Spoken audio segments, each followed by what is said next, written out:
Right, good morning everybody. As you heard, I'm Derrick. I'm a practitioner of homeopathic medicine. Basically what I'm going to talk to you about today is basically how I came to be talking to you here today, about my lifelong involvement with homeopathic medicine, about my experience over 20 years of treating people with it. I'm up to about 7 years of training so far, professional training. So basically from the start, how I got involved with it. Well, I grew up in Brighton on the south coast, many years ago now. And I grew up in a homeopathic household.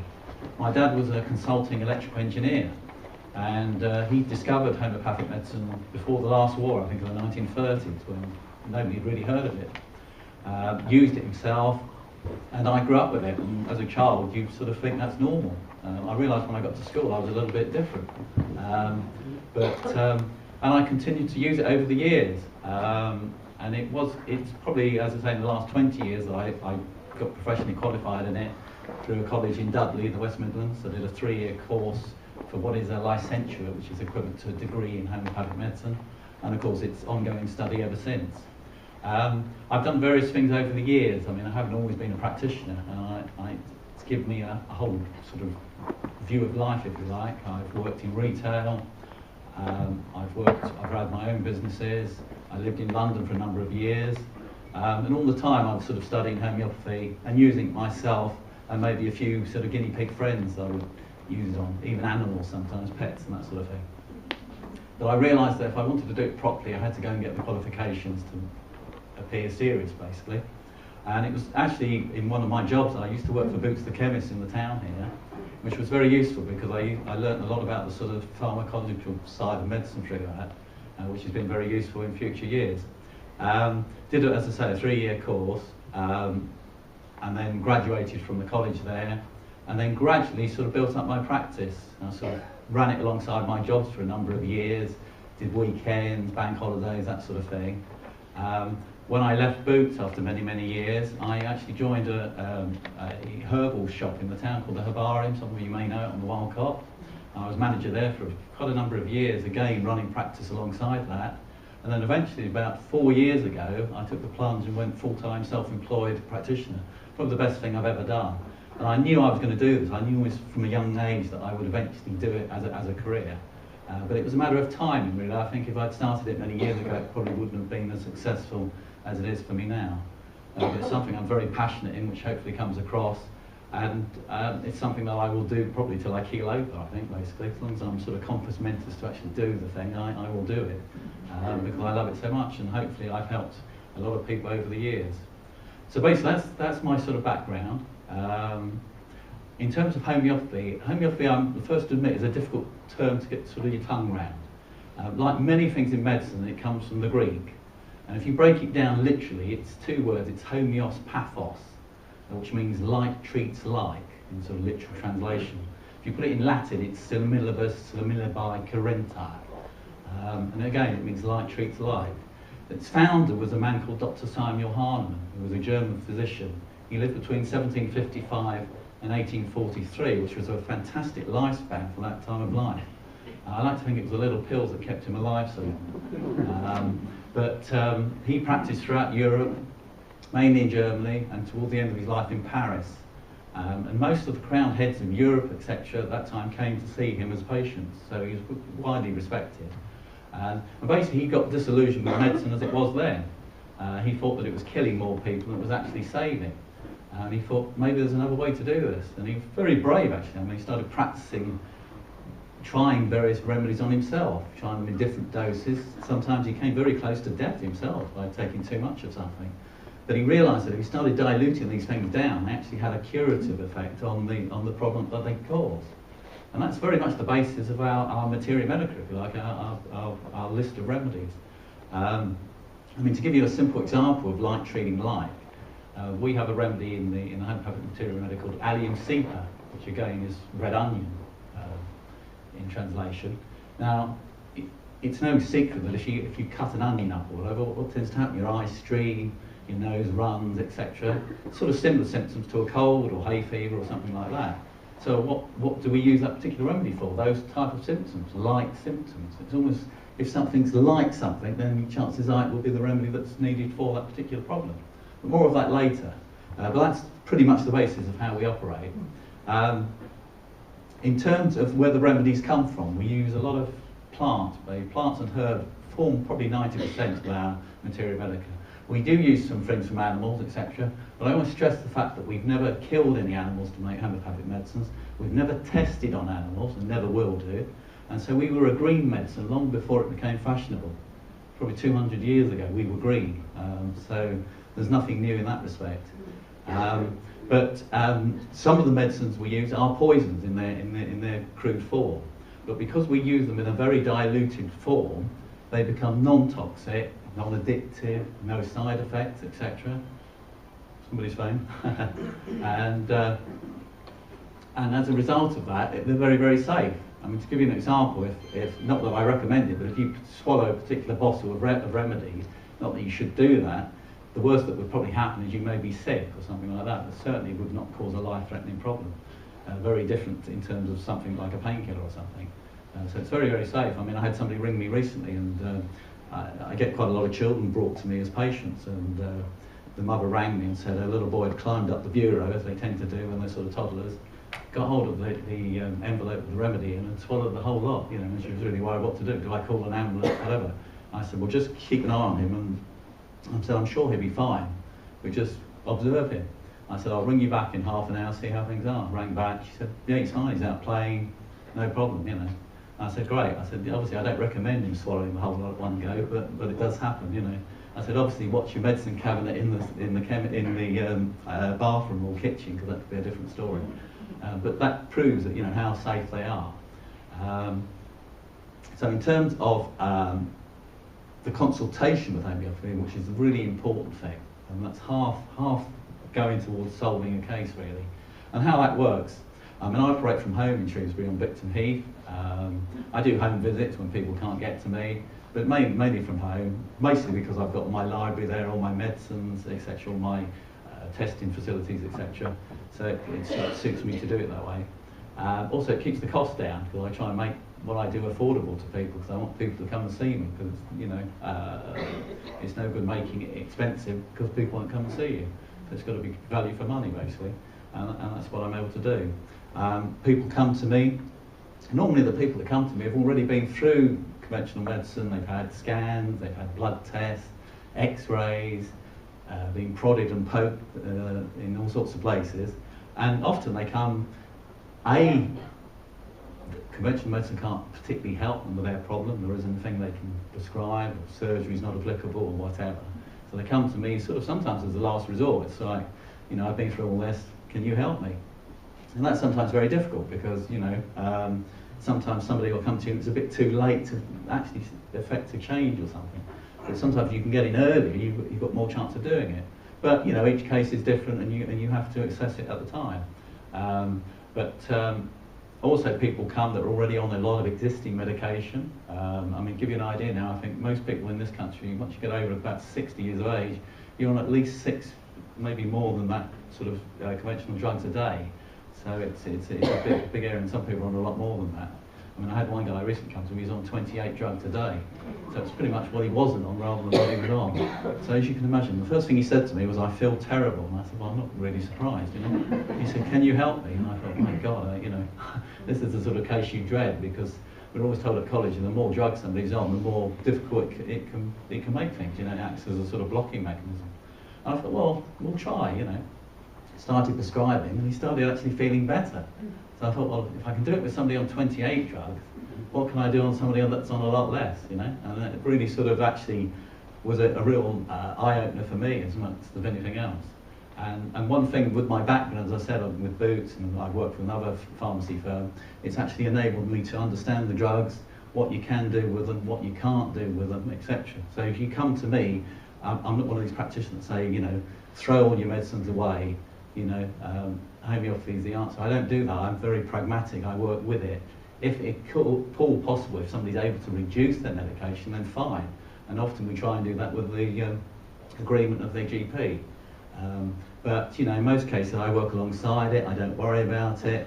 And it could be that person can't take anything else because it would conflict with what they're already on. That happens quite a lot. You know, so for instance, you know, I get somebody who's on a lot of medication, and say they develop something like a cold or something. Sometimes they can't take the ordinary cold preparation because it will interfere with their existing medication, where they could take a homeopathic remedy that would help ease it without affecting that. So that's, you know, so I get a lot of people that come with that. I also get a lot of people that come to me that are not on anything, you know, and I've got some people at the moment in their 90s and they've never had anything basically, and they come to me, and you know, that's fine. But I would say the vast majority of people that come to me are on existing medication of one sort or another. Sometimes quite sort of heavy drugs, sometimes fairly straightforward, just painkillers or whatever. So I'm kind of used to dealing with that, and you know, I know what to do in case of that.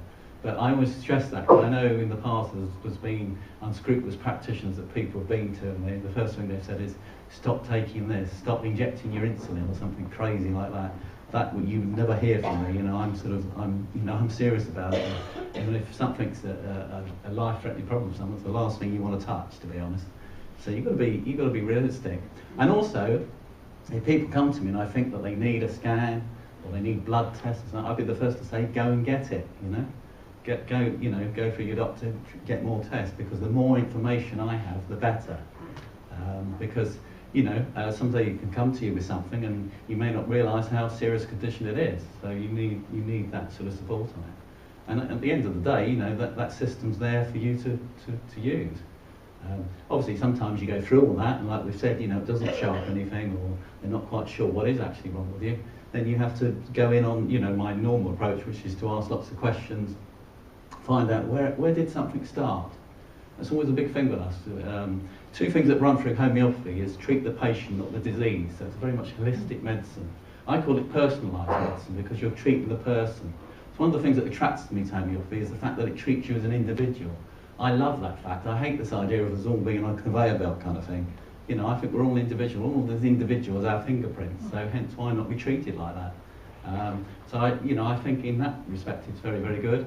The other thing is with homeopathy, it's treat the cause, not the effect.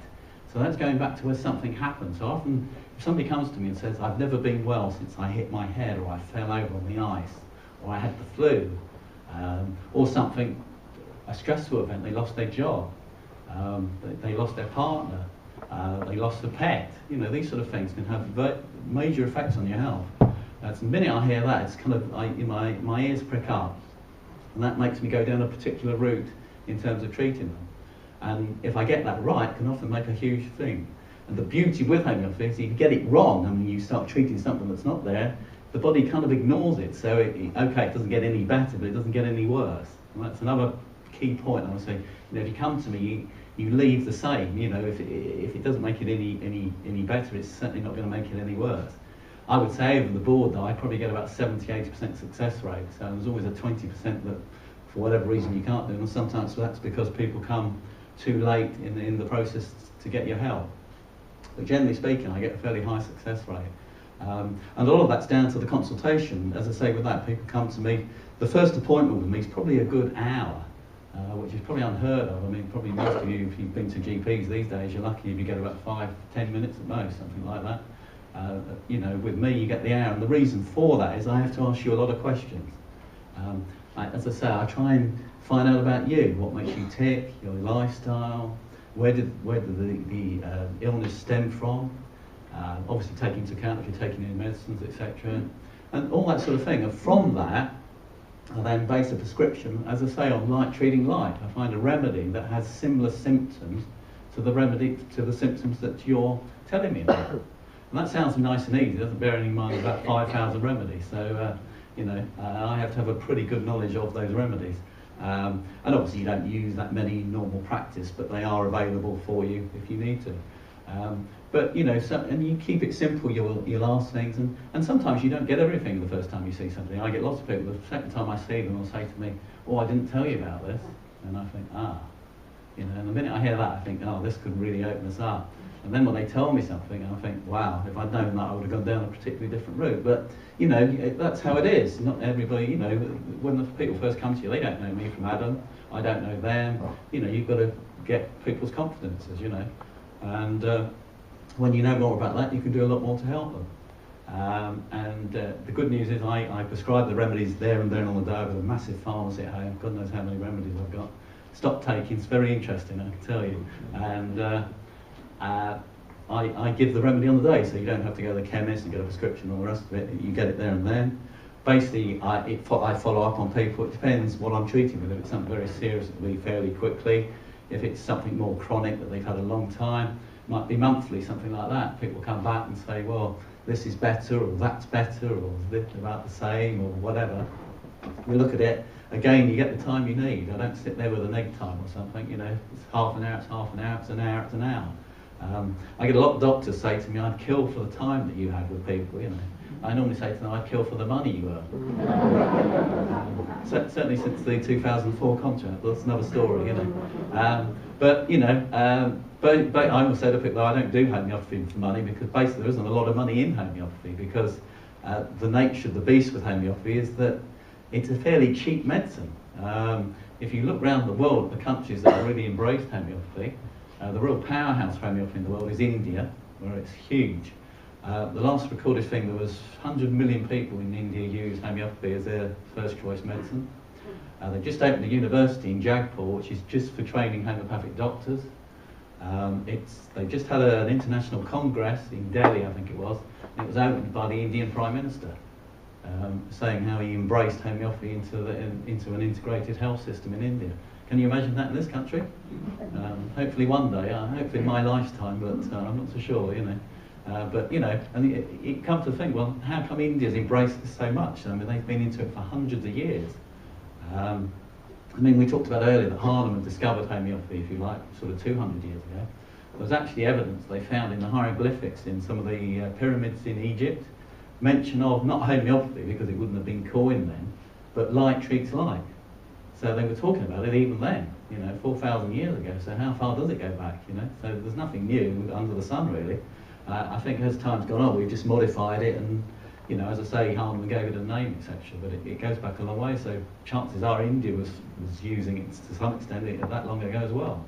If you look throughout Europe, it's very big. Germany, particularly, it's used a lot. I guess that's because a lot of the doctors that have been involved with homeopathy have been German, Hahnemann and others.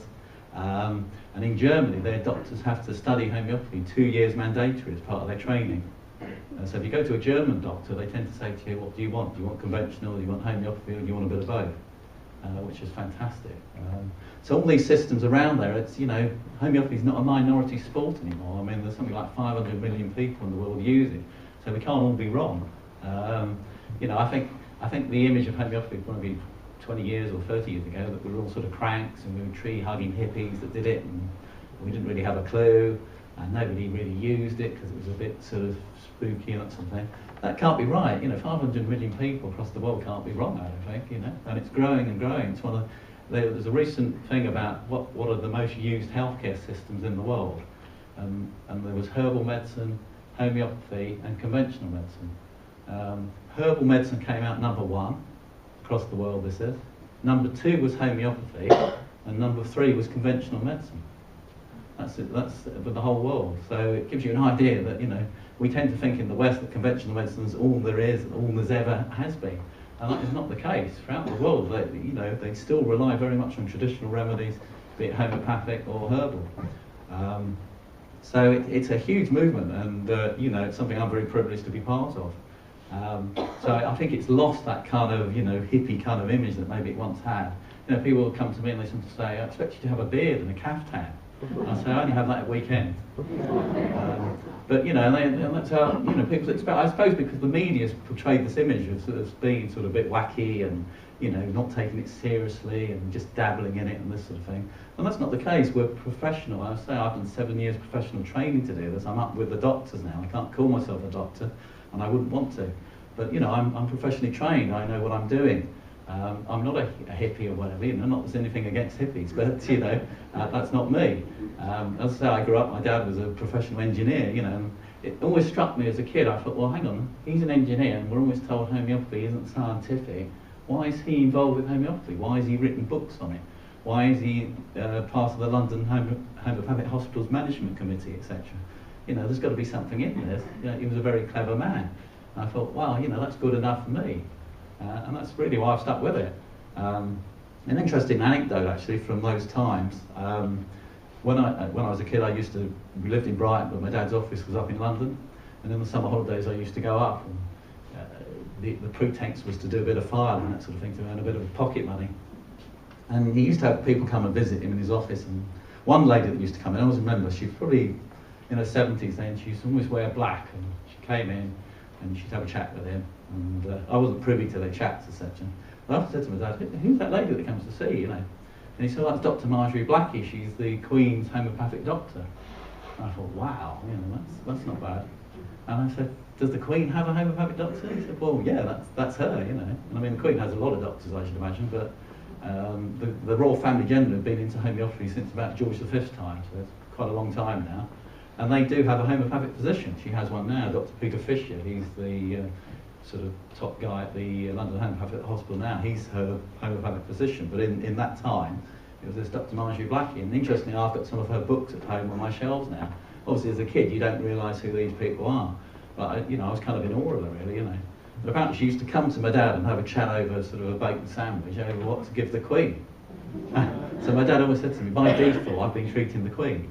So I'm still waiting for the call. It hasn't come yet, but you never know, you know. You know, it's nice to think that they're fully behind it, and they do a lot behind the scenes to promote homeopathy, particularly Prince Charles. You know, you either hate or love the guy, but he does a lot to promote homeopathy in this country, certainly the organic farming movement and the very other things. And we're very lucky to have somebody like him, because he's got access to people that can. And he can pick up the phone and say, look, you know, well, I can't do that, you know. So, you know, that's good. And I always say to people, with the royal family, whatever your views on them, you know, whether you're a Republican or whatever, you know, they can have any medicine they want, basically, you know, because of their position. And they've chosen consistently homeopathy. Well, to me, that must say something. It goes on, and I understand that Kate and William are quite involved with homeopathy now. They've just got involved with some of the charities, etc. So it carries on into the next generations, you know. So, you know, there's quite a lot to do. How are we doing time-wise here? We've got plenty of time, so that's good. What we're going to do probably at the end is do a few general questions, maybe. And if anybody's got any particular questions they want to ask me about their health, rather than sort of in front of everybody, come and see me afterwards and we can have a bit of a chat if you're interested. Sort of continuing what we're doing, let's see. As you can see, it's a massive subject, so it's trying to get through it all in the time, really. Right, in terms of whether homeopathy is one question I get asked a lot at talks. I do a lot of these talks, not necessarily in these sort of numbers, but you know, I get fed up talking to myself, really, so it's nice to have somebody else out there. But people say to me, is homeopathy complementary or is it alternative? Because these are terms you hear a lot, don't you? I mean, you hear a lot on the media, and they talk about complementary. I mean, you know, does it mean it says nice things about you, or does it mean that it works alongside conventional medication? Well, basically, homeopathy is both. It works alongside conventional medications, as I sort of mentioned earlier, but it's also alternative. It's alternative in the way it looks at the body. As I say, we look very much, we treat people holistically. We look at where something has come from. We believe very much the body will put itself right, given the right stimulus. Now that stimulus can be all sorts of things. That could be conventional medication, it could be surgery, it could be Reiki, it could be herbs, it could be homeopathy, it could be vitamins, it could be a whole mixture of different things. But it acts as a stimulus. Your body is repairing itself all the time. People don't realise that our immune systems are fighting cancer cells all the time. Sometimes, whatever happens, that system gets switched off and you develop cancer. But you know, it's amazing that all the time our immune system is fighting these things.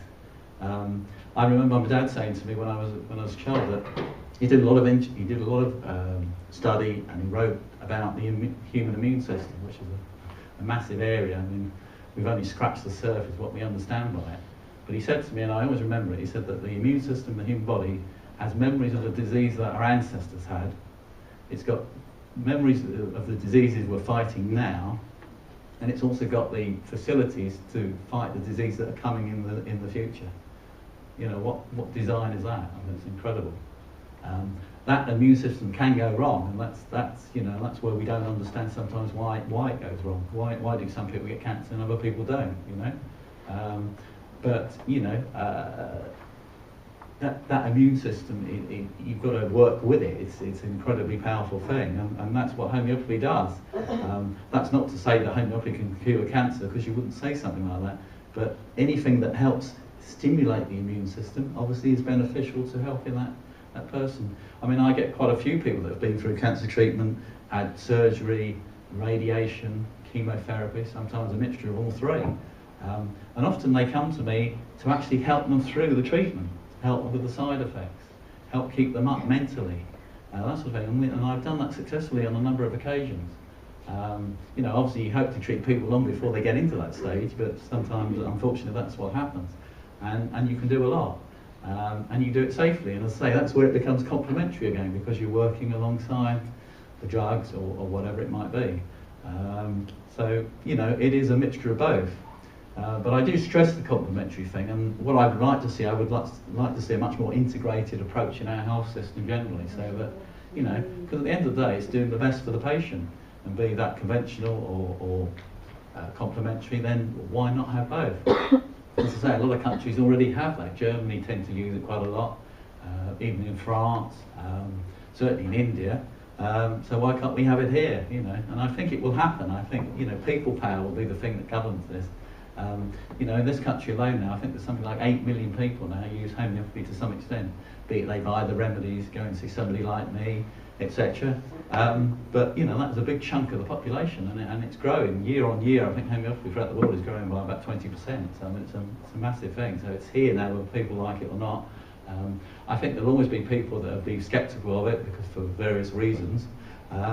But, you know, we can't all be wrong. It's moving ahead, and from the results I've seen in my own practice, it does work, you know. I'm the first to admit it doesn't always work for everybody, and that's why it's what I call individualised medicine. It's getting that prescription right for that particular person. If you get it right, you can see fantastic results.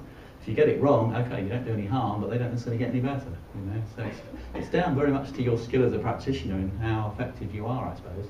The one thing I will tell you about, which a lot of you probably don't know about, is about the Swiss government report on homeopathy. Now this was taken out they started this, let me think, in 2007. And what it was, the Swiss government, if any of you have been to Switzerland, you probably know there's homeopathy readily available there. You can buy it in the pharmacies, that sort of thing. I think there are some homeopathic doctors there, etc. But the Swiss government thought, well, we've got to find out about this. What they did is they went to a lot of top scientists throughout the world, including this country. One particular scientist was a guy called Luc Montagnier. He's a French Nobel Prize-winning scientist. He discovered the HIV virus, so he's quite prominent. They went to him and various others, and they said to him, look, you've got 5 years, look at this homeopathy. If it's a lot of nonsense, come back to us and say it's a lot of nonsense. Or if you find something else, let us know. So they all went away for 5 years and did various experiments, talked to people, etc. And after 5 years, they went back to the Swiss government and said, guess what, it works. We don't know how it works, but it works. You know, even in laboratory conditions, this thing works, which kind of disproves the theory that we've always had that it's not scientifically based, it's not proven, etc. They blew this out of the water because at the end of the day, these were independent scientists. They weren't homeopaths looking to prove it. They were looking, if anything, to debunk it, really. And they went back to the Swiss government. The Swiss government said, great, that's fantastic. We'll put it to the people here in a referendum whether they actually want homeopathy in their state medicine or not. So they put it out as a referendum, and guess what? 85% voted yes, they wanted it. So as a result, in Switzerland now, the state medicine is homeopathy. So if you're ever ill, go to Switzerland, because their healthcare system is probably one of the best in the world. The interesting thing about the Swiss is that they've always been very independent, the Swiss. They've never had a war for about 700 years. They're not part of the EU. They kind of do their own thing. The interesting thing, most of the pharmaceutical industry have their headquarters in Geneva. And it's almost like the Swiss have said, well, we don't mind getting taxes off you, but we don't necessarily want your medicine. Which I thought was quite interesting, you know. So to me, I mean, that proved beyond doubt. And if you don't believe me, look on the internet, because I won't go into the whole thing now, but there's reams of stuff on there about how it was conducted, the trials they did, all the rest of it. And it came out very, very favourably. And for a government to do something like that, you know, the evidence must have been overwhelming. So, you know, that proved beyond doubt, you know. It doesn't matter what I say or anything else, you know, if you've got something like that, that proves conclusively that there is something to it and that it is beneficial to health. At this stage, has anybody got any particular general questions they'd like to ask? Gentlemen there. Certainly, it's fascinating. I think amongst older people anyway, the most debilitating disease is arthritis. Like your father in electricity, I was qualified in mechanical engineering. I knew it was a mechanical problem.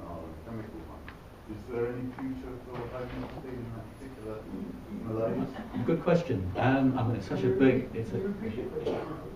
Right, yeah, sorry. The gentleman was asking about arthritis. He was saying he has a mechanical engineering background, so he looks at it as a mechanical problem. But he was saying, how does homeopathy view it, and whether it can help with it, etc. I think that's the gist of what you were saying. Can you all hear me okay? Yeah. That's good. Yeah, basically on that, I mean, arthritis is this massive, it's a huge area, there's lots of different types of arthritis. Again, it's down to the individual with it. You know, everybody in here say had arthritis, chances are I'd give each one of you a different prescription. So it's very individualised. Because if I look in the books, there's probably 1,000 remedies around arthritis, so what do I give you? So I would ask the questions. And normally what I would ask is that is things like, does the weather affect it? Is it temperature resistant? You know, is it better from heat? Is it better from cold? Where did it start? You know, did you fall over? Was it an injury from football or rugby or something? You know, all these sort of things. You know, often people say to me, well, if I go to Spain, it clears up almost. You know, if I come back to Heathrow, it's back. You know. I think the interesting thing about arthritis, I don't know if you've experienced this yourself, but because the body can only normally do one disease at a time, if you suffer with bad arthritis, if you get the flu or something like that, the arthritis temporarily goes. Have you found this? Yes. Yeah. And then the minute the flu goes, guess what? The arthritis is back. And people say, why is that? And it's because our bodies can't deal with it, because if you think about it, they're trying to deal with all these things that you couldn't cope. We'd probably die out as a species. So it's been cleverly designed to do that. What you've got to try and do, I think with arthritis, whether you can actually cure arthritis, I don't know. I think you can manage the symptoms better. And one thing that always worries me about the treatment of arthritis in terms of, say, conventional medicine is they use very powerful non-steroidal anti-inflammatory drugs, sometimes steroidal drugs, this sort of thing, and they can have huge side effects. And I'll give you an example. I had a lady come to me recently, and she had bad arthritis, and she was on naproxen, which is an anti-inflammatory drug. She's on it for 8 years, which is a long time, you know. And it's basically altered her stomach, and she's suffering with a lot of problems now. I'm in early days of trying to help with that problem, you know. But you know, so that's where homeopathy can be helpful. If it can help you without having to resort to, you know, hardcore drugs for it, then that's good. But it's hard to say, yes, you know, homeopathy can definitely help arthritis. I think what it does, it tries to help the person with the arthritis.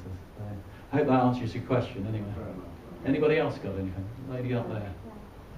Does the opposition to homeopathy in this country come from the big drug companies, or does it come out of the universities and medical schools? Again, very good question. I think a bit of both there.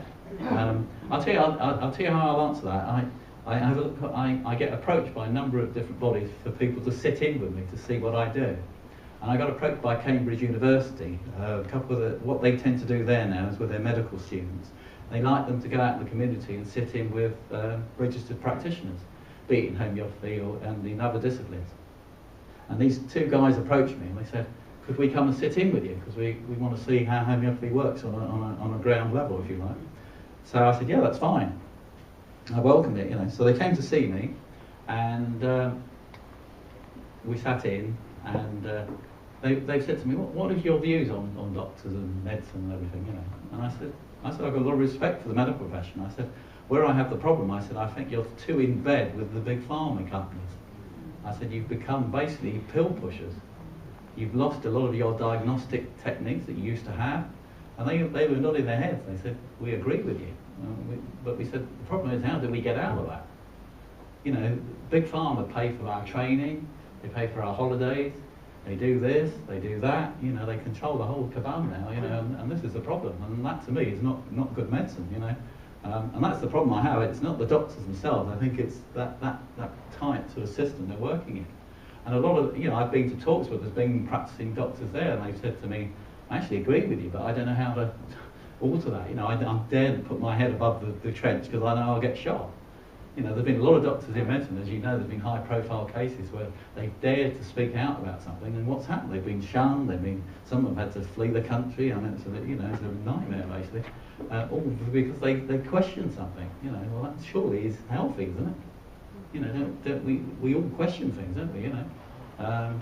So you know that thing. So I think it's very difficult. I think there is some hope with it though, in that I think in terms of the universities, Liverpool University, their medical school, they've just appointed a homeopath as director of their medical training.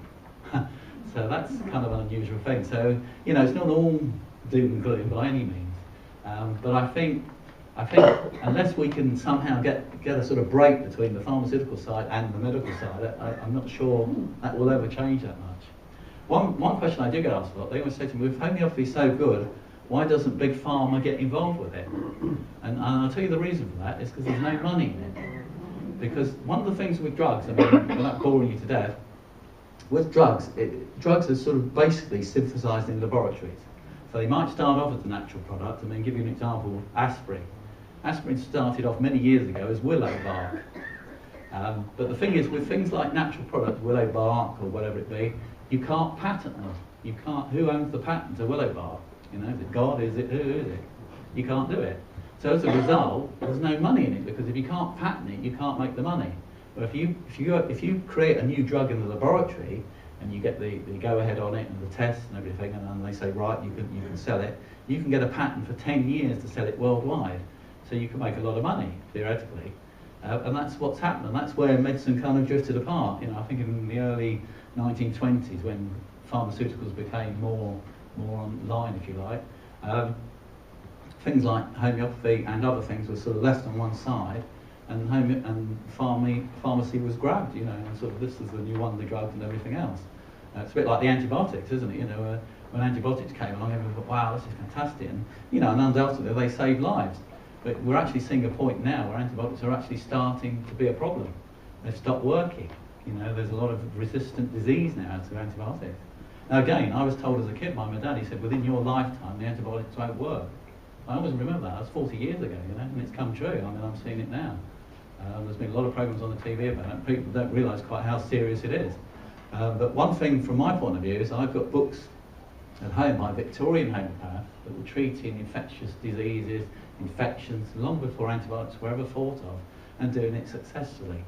So I like to think if need be, we'll do it again. And that would be nice if conventional medicine actually said to us, look, come and show us how to do it. And I think there's a big thing. I'm not saying that homeopathy is the answer to that by any means, not the only answer, but it certainly would provide a part of the solution, I think, you know. Hope that answers your question. I have a point. A lot of people seem to think that it's a placebo effect. Sure. But we have an 18-year-old rescue cat, and a few years ago she started to develop arthritis on her hips. And we started her home.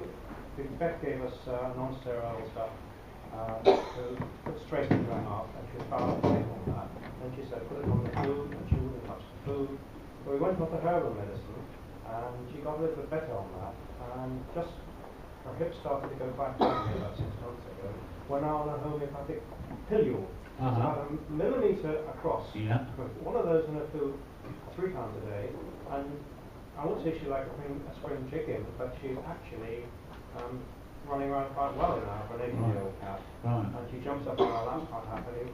And, you know, she doesn't know what she's been given. Exactly. Well, no, I think you've just answered a very good point there. I mean, that's it. That was the thing that's always levelled against homeopathy. It's a placebo, not giving anything. It's a sugar pill. But, you know, if that's the case, how can that apply to animals? I mean, in my own case, I don't treat animals because you have to be a vet, you know. So, I mean, I've treated my own pets over the years, but I would never treat a client's pet, you know, because it's not. I've got homeopathic vets I can refer to, but in terms of treating young children, it's the same effect. Because when young children come to you, they don't have this thing, oh, I'll take this pill, I'll be better. I mean, you know, they don't know what it is, you know. But I get fantastic results with kids because normally kids are not drugged for a start. You know, they come, they get whatever. I had an instance recently where I had a little boy come to me. He was about 2.5, I think. Smashing kid, you know, but his mum called him the snotty kid because he just oozed snot out of his nose. You know? And she followed him around with a rag, you know, it was that bad. You know? And he had ear infection after ear infection. He'd had loads of antibiotics, and you bear in mind he's only 2.5, you know. And she said, look, you know, I don't want to keep giving it because she said these aren't going to work eventually, you know. So she said, can you do something with it? So he came to me and I observed him, and obviously you can't ask him a lot of questions, but you rely on the mum filling in the gaps. But sometimes by just looking at somebody you can get an idea of their build, how they are, you know, all the kids vary, don't they, you know? Some are very inquisitive and some sort of sit there terrified of you, you know. So, you know, you take all that into account. Anyway, I gave him a few doses of a particular remedy, and she rang me within, I think it was about a week. She said, ear infection gone, snot gone, to use her words. She said, rag gone, Said he's like a different kid, you know. And she said, do I have to keep giving him this now forevermore? You know, I said, well, no, that's not how it works. I said, you know, if it should come back, you give him another dose. If not, you stay with it. You know, chances are he's going to pick up other stuff, and kids do. But you know, hopefully that chronic problem that he's had is gone. And you know, that's the case, isn't it? I mean, if it's placebo, how does that work? You know, that kid at 2.5 doesn't think, well, Jeremy gave me a magic pill. I'll take that and I'll be okay. You know, that doesn't happen. You know, I think with when you get more into adulthood and that, sometimes placebo can have an effect. I mean, even conventional medicines uses placebo sometimes. You know, if they don't know what to do, they'll often give you a placebo without telling you. And what happened? I don't know if any of you saw there's a program on Horizon a few weeks ago now about placebos. It was very, very interesting. I watched it because I thought perhaps it was an attack on homeopathy, but it actually wasn't. It was showing that actually placebos have their own power. What they did is they had, again, I hope we've got time. We've got they had a collection of cyclists. I think it was somewhere in Scotland. And what they did is they gave some of the cyclists it was like a red pill before they did this circuit, and the other lot they didn't give it to. But they did. The group that had it didn't know they'd had it, and vice versa. You know, so it was a sort of randomised controlled trial. And they showed that the ones that had the pill went round the circuit about sort of 20 seconds faster than they normally would. You see? And when they said to them after, they said, well, actually, you know, it was a jelly bean, there was nothing in it. And they couldn't explain it, you know. And they did various things like this. So it shows that placebos do have an effect, you know.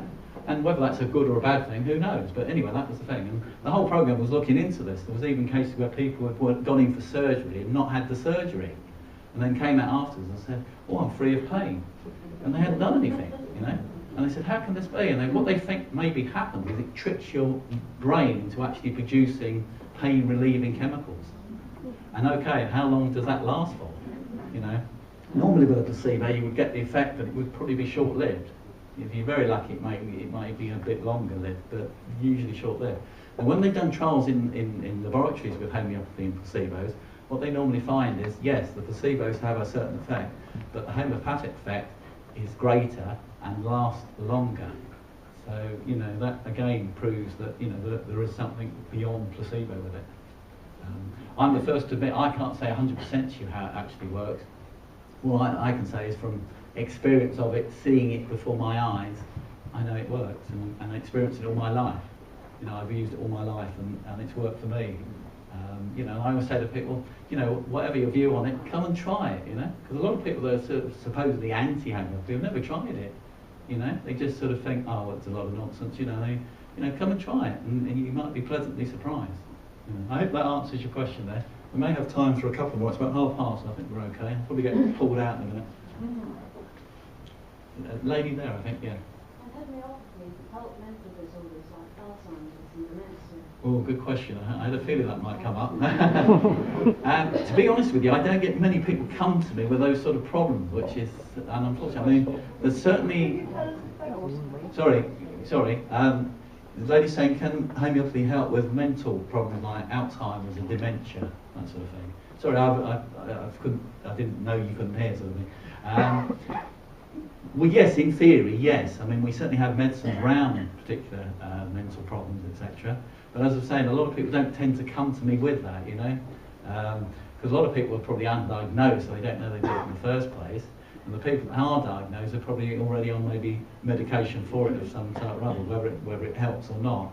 I mean, I certainly have patients that come to me that their partner is suffering from it, you know, but they don't necessarily come to me for that, you know. Sometimes it's to help the partners with the stress of living with somebody with it. You know, that tends to come up a lot, you know, which is very, very difficult. But in theory, yes. I mean, again, you would look at the person. You know, so I don't just see it as somebody with Alzheimer's. You know, I would look at that person, their lifestyle. You know, what's happened. Also, the symptoms of the Alzheimer's, because it's very general of these things. Like dementia. You know, yes, your memory's not so good. And this and that, you know, and there's various other symptoms, but you look at how it's affecting that particular person. When did it start in their life, you know? I mean, one of the sad things now, we're seeing it coming on earlier and earlier in life. I mean, there's people now in their 30s getting dementia, you know, which is pretty scary, I think, where it was always thought as an older person's disease. Again, is it something in the diet? Is it, you know, there's all sorts of questions on it. One thing that does interest me about Alzheimer's particularly, when they've done biopsies on people with Alzheimer's that have died, they've often found high levels of aluminium in the brain. So there's thought that maybe that's a contributing factor. Another interesting thing, going back to India again, is in India they have very low levels of dementia and Alzheimer's across the population. And bearing in mind there's a billion people there, they've got quite a sizable elderly population. And they couldn't understand why they don't have the levels we see in the West. One of the theories put forward is that they have a lot of turmeric in their diet. And one of the things with turmeric, it kind of stops plaque developing on the brain. And because they have it a lot in their food, I mean more than we would ever have in this country, they think that could be one of the reasons, but they're doing more research into that. So I can't say eating turmeric is necessarily the answer to dementia, but it could be one of the solutions. But it's a difficult area, and it's a massive area to go into probably today. But in theory, yes. I mean, as I say, you would look at it on an individual level. Right? You know, there isn't a.